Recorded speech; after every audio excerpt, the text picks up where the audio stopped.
Ini masih terkait kasus kekerasan seksual keluarga. Selain kasus tadi nyaris kurang dari 1 bulan, ada 2 kasus insest yang menggemparkan publik. Dan distribusi kekuasaan tak seimbang ini dianggap menjadi penyebab korban insest ini enggan bersuara. Akhir Februari lalu, kasus kekerasan seksual di Kabupaten Pringsewu, Lampung menggemparkan publik. Terkesan nyeleneh karena 3 pelakunya adalah ayah, kakak, dan adik korban. Semakin miris karena pelaku termuda masih di bawah umur. Korban yang memiliki keterbelakangan mental tak bisa berbuat apa-apa saat keluarga yang seharusnya menjadi pelindung berbalik menjadi penyerang.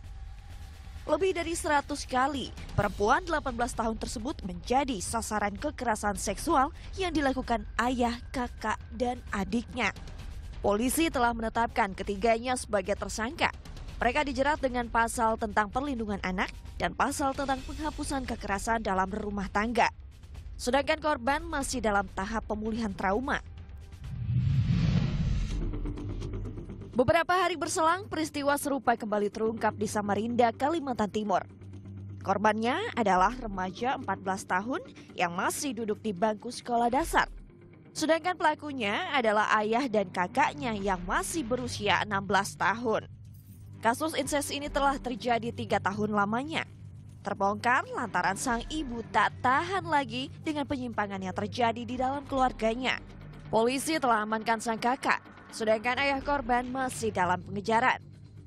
Jadi pengakuannya terinspirasi dari seringnya dia nonton film BF di warnet. Makanya kita sering melaksanakan razia warnet, dampaknya seperti itu. Untuk pelaku ayah kandung sendiri seperti apa? Sementara masih dalam pengejaran kita. Begitu kita dapat identitasnya, kita DPO dan kita masih dalam pengejaran.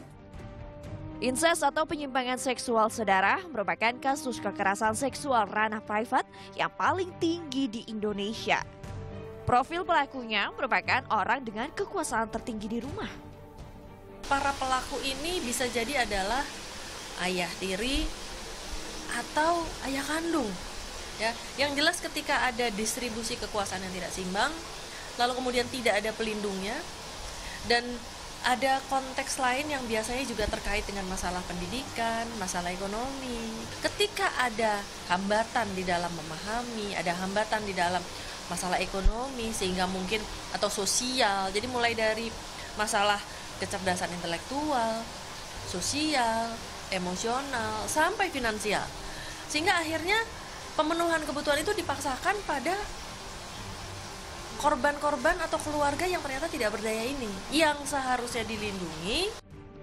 Berkaca dari deretan kasus kekerasan seksual insest tersebut, penanaman moral dalam keluarga dan landasan agama menjadi yang utama untuk membangun lingkungan keluarga yang sehat.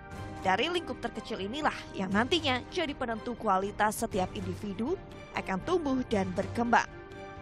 Tim Liputan melaporkan untuk NET.